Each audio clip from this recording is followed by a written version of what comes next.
사랑의 하나님 감사합니다. 이 아침 주님의 날을 주님의 날이라 고백하며 드리는 우리 모든 성도들에게 하나님의 한량없는 은혜가 축복이 충만한 이 시간 되게 하옵소서. 주의 말씀을 듣고자 합니다. 우리의 마음을 열고 우리의 아집과 경험들을 내려놓고 주님의 말씀으로 채워 주시옵소서. 주님을 만나는 시간 되게 하시고 하나님의 음성을 듣는 귀한 예배가 되게 하옵소서. 감사드리며 예수님의 이름으로 간절히 기도드립니다. 아멘. 여러분, 우리가 인생을 살면서 무슨 일에든지 어떻게 시작하느냐라고 하는 시작보다는 어떻게 끝을 맺느냐, 그 끝을 맺는 것이 중요합니다. 여러분 잘 알다시피 미국에는 어느 대학을 들어가느냐라고 하는 것이 중요한 것보다 어느 대학을 졸업하느냐라고 하는 것이 더 중요하듯이 우리의 인생 역시 어떻게 끝을 맺느냐라고 하는 것이 참 중요합니다. 우리 그리스도인의 궁극적인 삶, 궁극적인 끝은 우리가 세상을 떠나고 주님 앞에 나아갔을 때 잘하였도다 착하고 충성된 종아, 우리 주님의 칭찬을 듣는 일입니다. 여러분, 우리가 생을 마감할 때에 하나님으로부터 잘하였다 칭찬을 듣는 우리 자녀가 되기 위해서 어떻게 살아야 할까요? 참 중요한 일입니다. 무엇보다도 이 마라톤과 같은 우리의 인생, 우리의 신앙에 있어서 절대 포기하지 않는 인내심을 가지고 끈질긴 정신을 가지고 신앙생활하는 것, 무엇보다도 중요합니다. 잔 비비어라고 하는 기독교 작가, 목자인 분은 끈질김이라고 하는 책을 썼습니다. 이 끈질김이라고 하는 말은 근근히 참고 버티는 그런 소극적인 삶이 아니라 강력한 은혜의 능력으로 싸우고 이기고 전진하는 그런 적극적인 삶을 표현한다고 말하고 있습니다. 환난과 고난, 어떻게 비상적인 위로를 받을까? 그것보다는 고난과 역경이 있다 할지라도 적극적으로 그것을 이겨나가고자 하는 끈기 있는 삶, 끈기 있는 신앙이 중요하다고 강조하고 있습니다. 오늘 전도서 7장 8절에서 지혜자는 이렇게 말씀하고 있습니다. 일의 끝이 시작보다 낫고 참는 마음이 교만한 마음보다 나으니라. 여러분, 우리의 인생의 여정을 어떻게 시작하느냐보다는 어떻게 끝내느냐라고 하는 것 참 중요한 일입니다. 우리가 일을 잘 끝맺히기 위해서는 참고 인내하는 끈질긴 신앙이 필요합니다. 여러분, 어떤 신앙인들은 정말 하나님한테 은혜 받음으로 흥있게 기분 좋게 정말 하나님 앞에 봉사하며 헌신하는 것을 보게 됩니다. 그런데 어느 날 열심히 있고 흥있게 즐겁게 주님 앞에 헌신하는 것들은 온데간데 없이 신앙을 잃어버리고 실족하며 심지어는 교회를 나오지 못하는 그런 성도들을 볼 때마다 정말 아쉬운 마음이 큽니다. 믿음의 끈질김이 없어서 때때로 실족하고 넘어질 때가 많이 있습니다. 여러분, 우리가 시험당하고 절망하고 낭망하고 경제적으로 어렵고 육체적으로 힘들고 어렵다 할지라도 비가 오고 폭풍이 온다 할지라도 정말 믿음 가지고 끈질기게 우리가 신앙생활하는 것 참 중요합니다. 울면서도 기어서라도 끈질긴 신앙을 소유하는 것, 끈질긴 신앙으로 살아가는 것, 이것이 하나님 앞에 칭찬받는 그리스도인의 삶입니다. 오늘 일의 끝과 참는 마음이라고 하는 제목으로 여러분과 오늘 말씀을 나누고자 합니다. 첫 번째로 우리 신앙과 우리 인생에 있어서 끝까지 인내하며 장거리 같은 인생을 완주하는 것, 그것이 중요합니다. 여러분, 이 끈질김이라고 하는 표현은 단호하고 집요하고 굴복하지 않는 그런 자세, 그런 태도를 말하는 단어들입니다. 뜻을 굽히지 않는 것, 이것이 끈질김입니다. 신앙의 끈질김이라고 하는 것은 우리가 어떤 어려움 속에서도 끝까지 그 신앙을 붙잡고 살아가는 것, 이것이 신앙의 끈질김입니다. 여러분이 끈질긴 마음이라고 하는 것, 끈질기다라고 하는 것, 이것은 단기적으로나 장기적으로 우리가 목표를 삼고 우리가 그 고를 세웠으면 끝까지 끈질기게 그 고를 위해서 나아가는 것, 단념하지 않는 신앙, 신념, 이런 것들을 끈질기다 표현하고 있습니다. 여러분, 끈질긴 사람을 이길 수 있는 것은 아무것도 없습니다. 아무리 머리가 좋아도 끈질긴 사람 이길 수가 없습니다. 아무리 재능이 좋아도 끈질긴 사람은 이길 수가 없습니다. 13억 중국인 중에서 6명, 15억 이슬람 인구 중에서 9명, 1,400만 유대인 중에서 179명. 여러분, 이 숫자가 뭔지 아세요? 노벨상 탄 사람의 숫자입니다. 여러분이 1,400만 유대인 중에서 179명, 세계에서 가장 많은 노벨상 탄 사람들이 유태인들입니다. 여러분, 유태인이 머리가 좋아서 노벨상 탔습니까? 통계적으로 보면 그렇지 않습니다.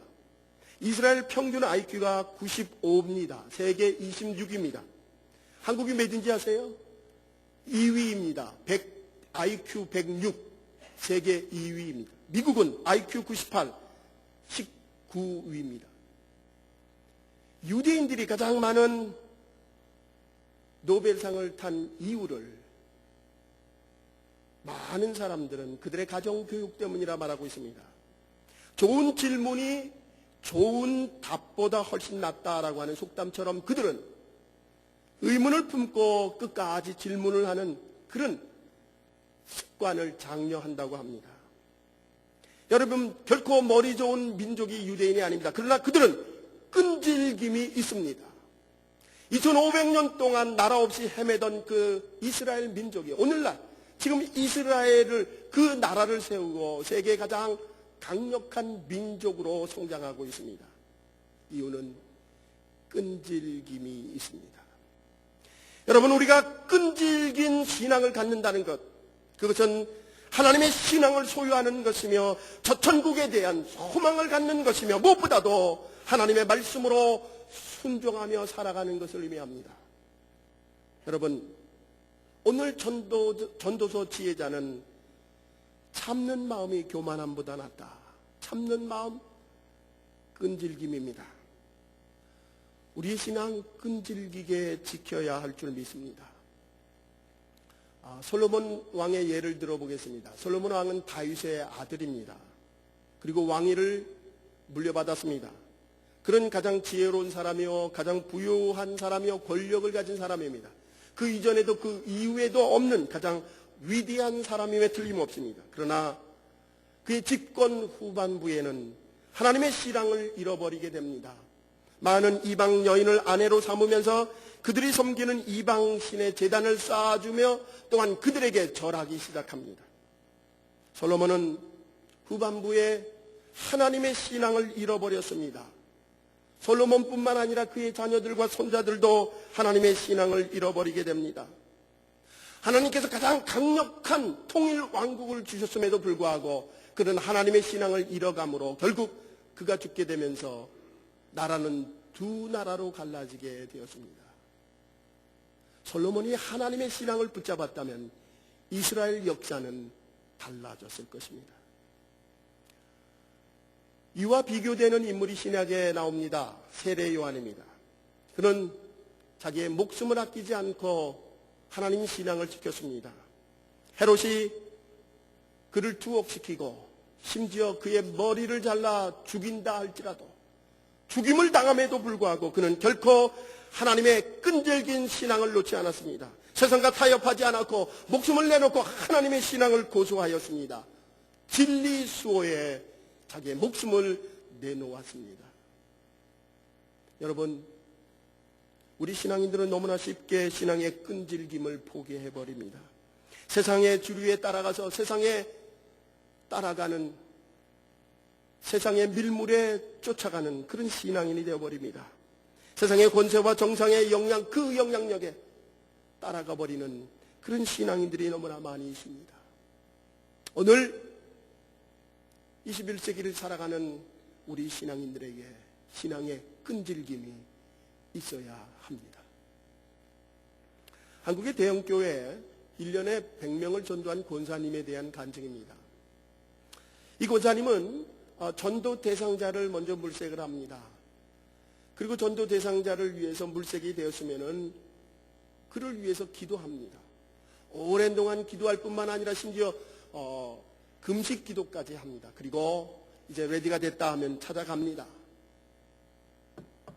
계십니까? 아무 교회에서 왔습니다. 예수 믿고 천국 가십시오. 그의 메시지는 간단합니다. 예수 믿고 천국 가십시오. 그런데 그 집 주인의 대답도 간단합니다. 우리는 교회 안 다녀요. 한마디입니다. 권사님은 평온하게 따뜻하게 네 알았습니다. 그럼 안녕히 계세요. 그리고 갑니다. 그리고 다음 주에 또 문을 두드립니다. 계십니까? 예수 믿고 천국 가십시오. 문을 열어보면 그 할머니 권사님입니다. 언성이 높아집니다. 우리 예수 안 믿는다니까요. 문을 쾅 닫아버립니다. 이 권사님은 계속 기도합니다. 그리고 또 찾아갑니다. 계십니까? 예수 믿고 천국 가세요. 문을 열어보니까 그 할머니입니다. 아니 이 할머니 교회 안 다닌다니까요 하며 침을 뱉어버립니다. 이 권사님은 웃으면서 네 알겠습니다 하면서 침을 닦고 돌아섭니다. 돌아서면서 그 권사님은 너무 마음이 기뻤습니다. 예수님도 침뱉음을 받았는데 내가 죄인인 내가 침뱉음을 당했다. 예수님처럼. 그래서 기뻐서 집에 돌아가게 됩니다. 계속 기도합니다. 또 찾아갑니다. 예수 믿고 천국 가세요. 아니 이 할머니가 또 왔네. 내가 한 번만 나가줄 테니까는 다음부터 절대 찾아오지 마세요. 한 번을 나가겠답니다. 기도의 응답이 왔습니다.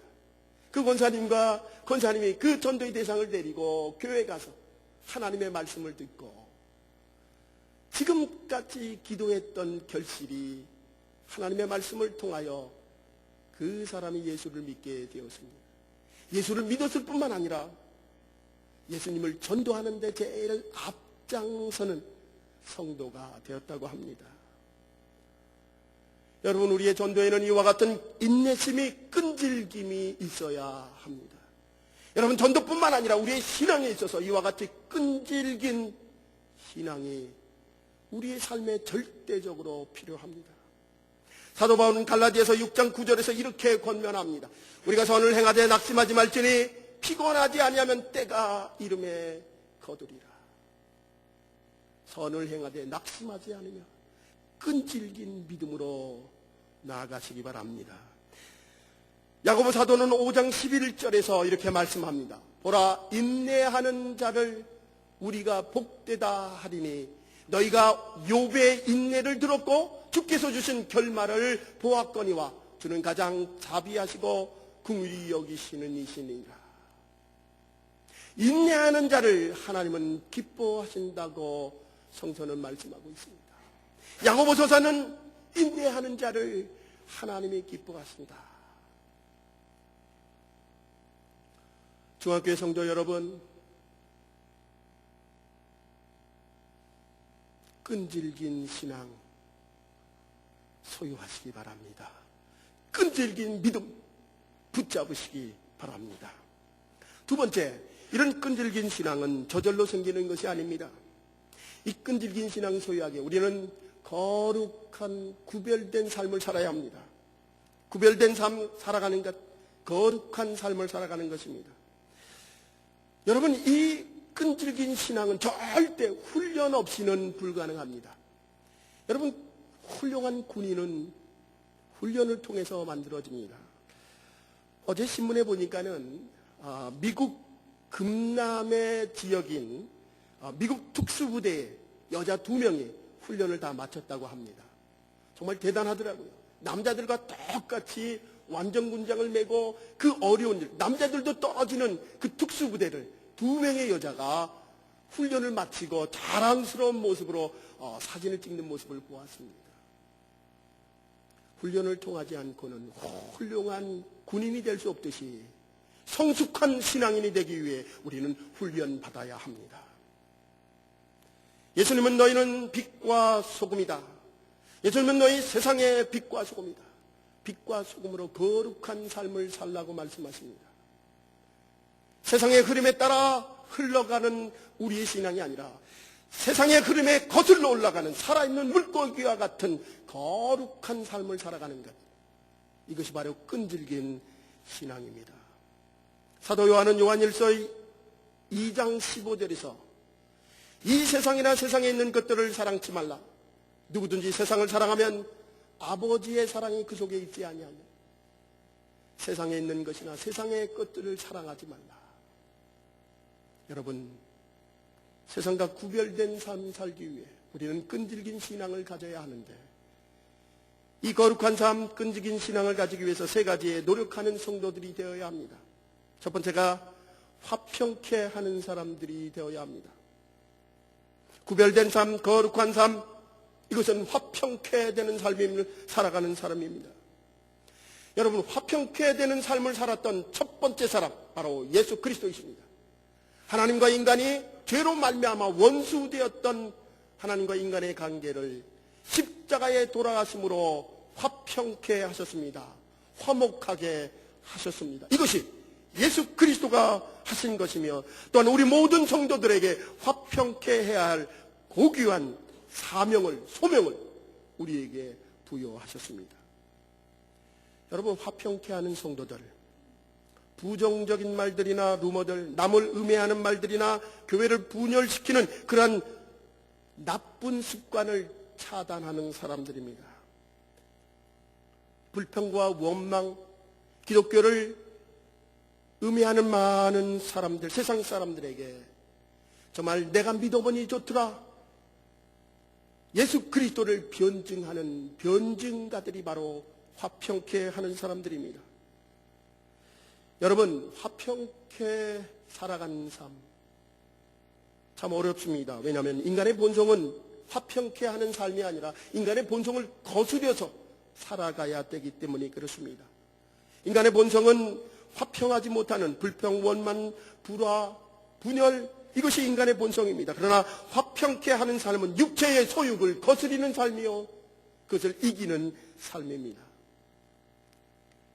그래서 예수님은 산상수훈의 8복에서 7번째 복, 화평케 하는 자는 복이 있나니 저희가 하나님의 아들이라 일컬음을 받으리라. 화평케 하는 자는 하나님의 아들이라 일컬음을 받는 자들입니다. 로제 캠벌이라고 하는 분이 부정적인 세상을 긍정적으로 사는 그리스도인이라는 책을 썼습니다. 그 책에 보면은 화평케 하는 방법을 8가지를 제시하는데, 보다 구체적인 우리의 삶 속에서 실천할 수 있는 8가지를 제시하고 있습니다. 다른 사람을 험담하는 말을 들으면 그 자리를 피해라. 친구들의 결점이 대화의 주제가 된다면, 친구들의 흉을 보는 그 얘기가 대화의 주제가 된다면 그 대화를 지혜롭게 다른 방향으로 이끌라.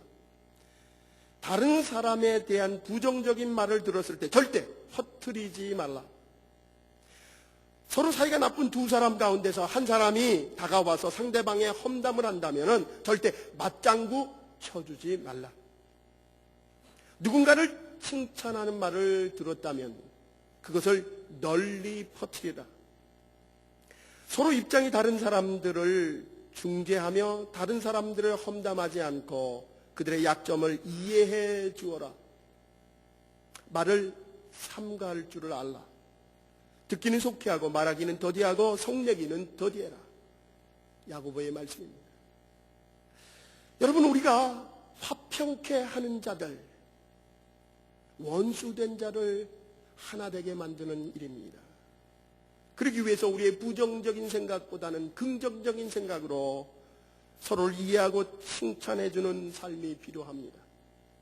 화평케 하는 사람, 긍정적인 사람입니다. 왜냐하면 부정적인 어떠한 곳에서든지 화평케 하는 사람들은 그들을 긍정적인 사고로 바꾸어 놓기 때문입니다. 화평케 하는 자들, 모든 장벽을 뛰어넘는 사람이며 상처를 싸매주는 사람이며 둘이 하나 되게 하는 사람입니다. 여러분, 우리 중앙교회 모든 성도들은 화평케 하는 주님의 자녀들이 되시기를 주님의 이름으로 축원합니다. 두 번째, 남의 장점을 바라보는 사람들입니다. 로저 캠벨 목사님은 그의 책에서 여성과의 상담한 얘기를 기록하고 있습니다. 한 여성이 목사님에게 찾아왔습니다. 목사님, 나는 너무 불행해요. 결혼 생활을 더 이상 유지할 수가 없습니다. 그러면서 말하기 시작합니다. 남편의 결점을 늘어놓기 시작합니다. 불행한 이야기를 시작을 합니다. 남편은 자상하지도 않고 사랑도 없고 천박하며 믿음도 없습니다. 도저히 살아갈 힘이 없습니다. 그 이야기를 다 듣고서 이 캠벨 목사님이 남편에게는 장점이 하나도 없습니까? 그렇게 묻자 여인이 당황하기 시작합니다. 남편의 장점, 침묵이 흐르면서 남편의 장점을 생각하기 시작합니다. 악인으로만 생각했던 남편의 여러 가지 장점을 열거하기 시작합니다. 사무실을 나설 무렵에는 태도가 완전히 바뀌었습니다. 생각해보니 남편이 그렇게 나쁜 사람이 아니라고 생각되었기 때문입니다. 여러분, 신앙생활 하면서 저 사람 얼굴은 보기 싫다, 그런 사람이 있습니까? 얼굴만 봐도 기분 나쁜 사람이 있습니까? 저 사람 보면 불행해, 갑자기 화가 치밀어 오르는 사람이 있습니까? 정말 유감스러운 얘기지만 문제는 상대방에게 있는 것이 아니라 바로 당신, 바로 우리에게 있습니다. 사도 바울은 에베소서 4장 31절과 32절에서 이렇게 말씀합니다. 너희가 모든 악독과 노함과 분냄과 떠드는 것과 회방하는 것을 모든 악의와 함께 버리고 서로 인자하게 하며 불쌍히 여기며 서로 용서하기를 하나님이 그리스도 안에서 너희를 용서하심과 같이 하라. 여러분, 문제는 우리의 악함 때문에 그렇습니다. 인간이 가지고 있는 것이 무엇입니까? 인간이 가지고 있는 것이 바로 악독과 노함과 분냄과 떠드는 것과 회방하는 것과 모든 악의를 가지고 있는 것, 이것이 바로 인간의 본성입니다. 하나님은 우리를 불쌍히 여기사 은혜를 더하여서 죽을 수밖에 없는 죄인을 의롭다고 인정하여 주셨습니다. 여러분이 그 은혜를 안다면은 상대방의 단점보다는 장점을 바라보시는 주님의 자녀들이 되시기 바랍니다. 죄악을 바라본다면, 나의 죄악을 바라본다면, 나의 부족함을 바라본다면 그 사람의 약점보다는 장점을 바라보아야 합니다. 여러분, 오늘 이 자리에 앉아있는 여러분들은 장점만 바라보십시다. 옆 사람 교우들의 장점을 바라보시기 바랍니다. 남편과 아내의 장점을 보시기 바랍니다. 자녀들의 장점을 보시기 바랍니다. 목사의 장점을 보시기 바랍니다. 교회 장점만 보시기 바랍니다. 여러분, 장점만 보십시다. 이제 세 번째로, 날마다 만족하며 감사하는 사람들입니다. 끈질기 신앙을 가진 사람들, 날마다 감사하며 만족하는 사람입니다. 이 로저 캠벌 목사님 그 책에서 에디 니켄베커라고 하는 선장의 얘기를 예화를 들고 있습니다. 이 선장은 태평양에서 동료들과 함께 구명보트를 타고 표류하면서 21일 만에 극적으로 구조되었습니다. 그때 경험을 통해서 무엇을 배웠느냐고 기자가 물었습니다. 그러자 에디 선장이 이런 얘기를 합니다. 당시 경험을 통해 배우게 된 것은, 가장 큰 교훈은 마실 물과 먹을 양식만 있으면 아무것도 불평할 게 없다는 것입니다. 마실 물과 먹을 양식만 있으면 불평할 게 아무것도 없다는 것을 배웠다는 것입니다. 여러분, 우리가 세상을 살면서 우리는 마실 물뿐만 아니라 양식뿐만 아니라 좋은 집을 가지고 있고 재물을 가지고 있고 부족함이 없이 살아갑니다. 그럼에도 불구하고 우리는 부족하다고 불평하고 원망하며 살아가고 있습니다. 여러분, 이 불평하고 원망하는 사람들 중에 우리 그리스도인도 포함이 되어 있습니다. 하나님은 우리에게 은혜로 말미암아 구원을 얻게 하시고 저 천국의 소망을 갖게 하셨습니다.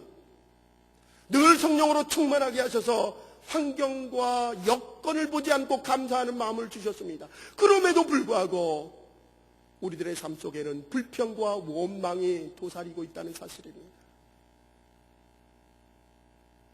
사도 바울은 영적인 성장에 있어서는 만족함을 느끼지 말고 끝까지 노력하라고 말씀합니다. 그러나 의식주에 있어서는, 세상의 욕심에 있어서는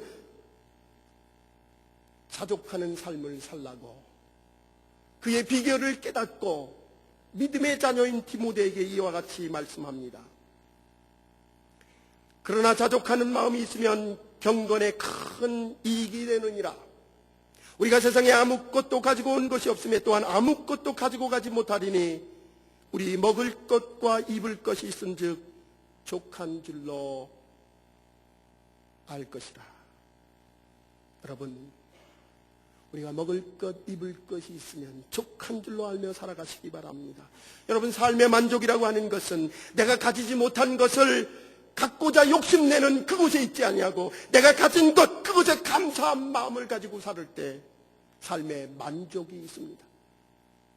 여러분, 그래서 삶의 만족도는 못 사는 나라일수록 높다고 합니다. 이유는 내가 가진 것, 감사하는 마음을 갖기 때문입니다. 사도 바울은 빌립보서 4장 11절과 12절에서 이런 말씀합니다. 내가 궁핍함으로 말하는 것이 아니라 어떠한 형편에든지 내가 자족하기를 배웠노라. 내가 비천에 처할 줄도 알고 풍요에 처할 줄도 알아.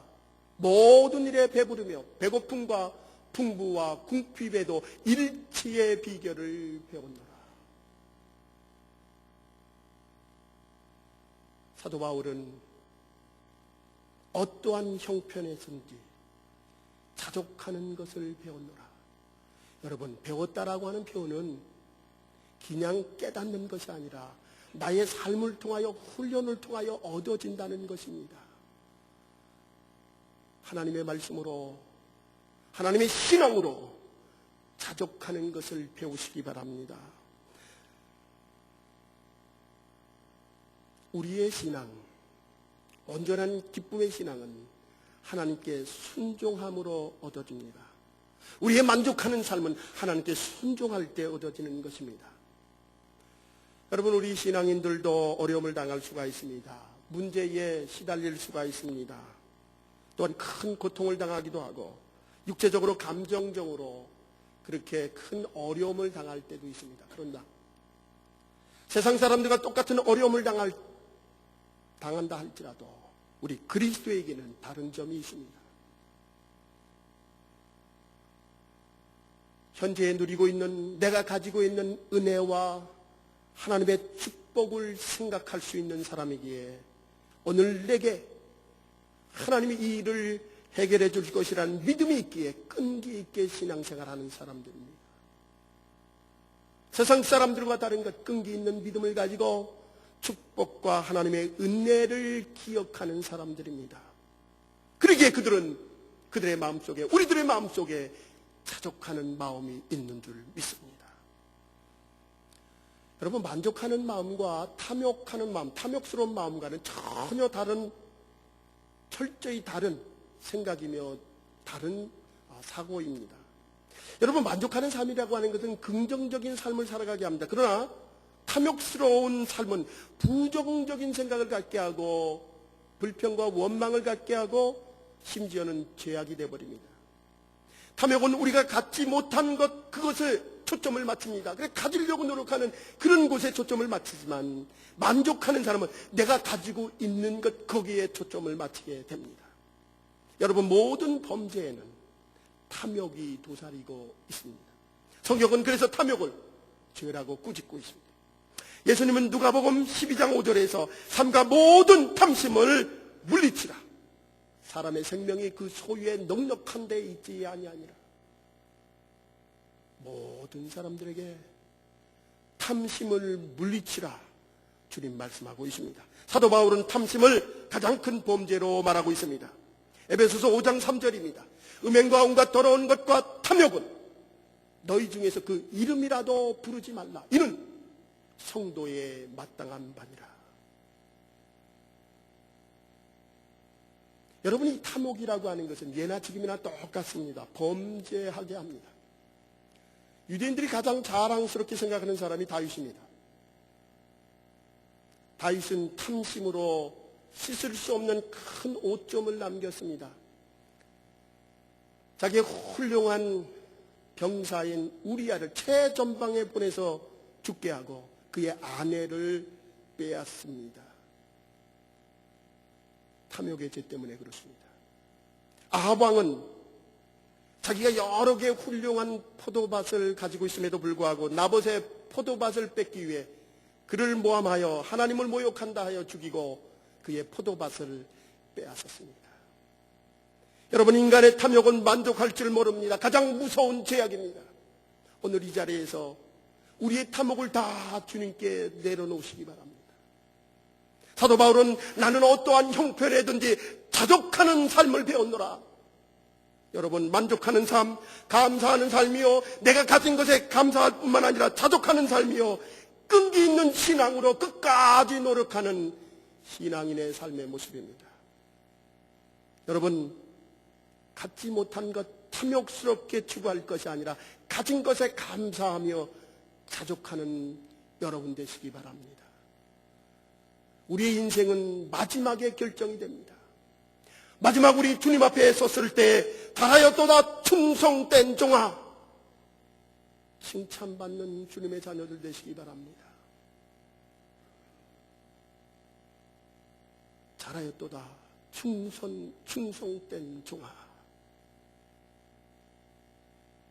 자족하는 주님의 자녀들이 되시기를 주의 이름으로 축원합니다. 기도하십시다.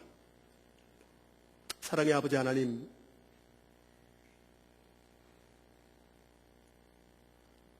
끈기 있는 믿음을 주시옵소서. 때때로 실족하고 넘어지고 쓰러지는 우리의 연약한 부족한 인생들, 주님 믿음으로 다시 회복하게 하시며 우리의 탐욕을 버리고 내게 주신 하나님의 은혜에 감사하며 자족하는 삶을 살아가게 하옵소서. 무엇보다도 화평케 하는 자들이 되게 하옵소서. 또 남을 칭찬하는 말로 주께 영광 돌리게 하옵소서. 마지막 날에 잘하였도다 충성된 종아 칭찬받게 하옵소서.